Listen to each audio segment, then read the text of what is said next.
Bisa nggak yang Kristen sampai ke surga yang sama ini dengan jalur Kristen? Oke. Dalam keyakinan umat Islam, itu berlaku di masa Nabi Isa.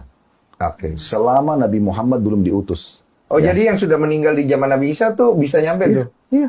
Nah, kalau... Karena bagi seorang Muslim itu semua dianggap Muslim.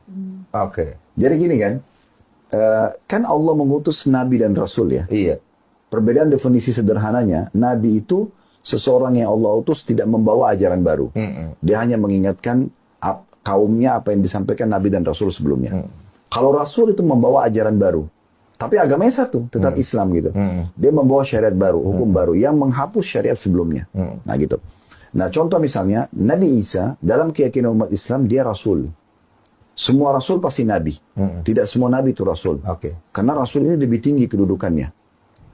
Kalau Nabi hanya sekedar mengingatkan kaumnya apa yang disampaikan sebelumnya gitu ya. Oh, berarti masuknya Rasul ya? Iya, Rasul Ibrahim itu Rasul juga masuknya. Iya dong. Oke. Nah, kalau Rasul ini lebih tinggi karena dia semua Rasul pasti Nabi. Karena Rasul ini membawa syariat baru. Oke. Dari 124.000 Nabi yang Allah utus, itu 313 Rasul. Sedikit sekali Rasul itu. Iya. Nah, saya kasih contoh supaya lebih mendekatkan, karena ini panjang kalau mau dibahas.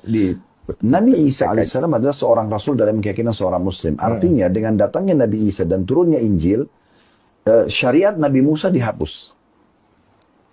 Taurat diyakini pernah turun, Nabi Musa pernah diutus, tapi tidak berlaku lagi isi Taurat. Karena sudah dihapus oleh Injil. Itulah fungsi Rasul. Dia membawa kitab baru, dia menghapus hukum kitab yang sebelumnya. Tapi tetap diyakini harus ada. Nah gitu ya. Nah Nabi Muhammad SAW juga seorang Rasul.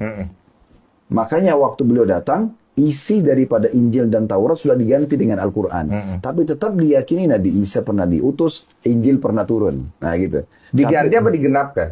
Enggak. Secara hukum sudah diganti. Oke. Jadi tidak berlaku lagi hukum yang ada dalam Injil dan dalam Taurat. Sebagaimana tadi waktu sebelum Nabi Muhammad diutus, waktu Nabi Isa saja, isi Injil menghapus isi Taurat.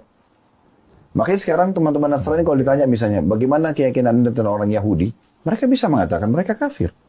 Karena tidak meyakini Isa. Nabi Isa. Iya, karena berhenti di Nabi Musa. Berhenti Nabi Musa. Sementara ada kitab yang sudah datang sekarang, ada Rasul yang datang. Harusnya mereka sempurnakan keyakinan mereka. Iya. Nah begitu, itu estafetnya. Makanya itu Nabi Muhammad diutus dan Al-Quran turun juga mereka harus lanjutkan estafet itu. Ini berdasarkan pandangan Islamnya seperti itu. Kita kan bicara pandangan Islam. Iya, pandangan Islamnya begitu. Jadi yang Kristen harus melanjutkan estafetnya ke Islamnya gitu. Betul. Oh.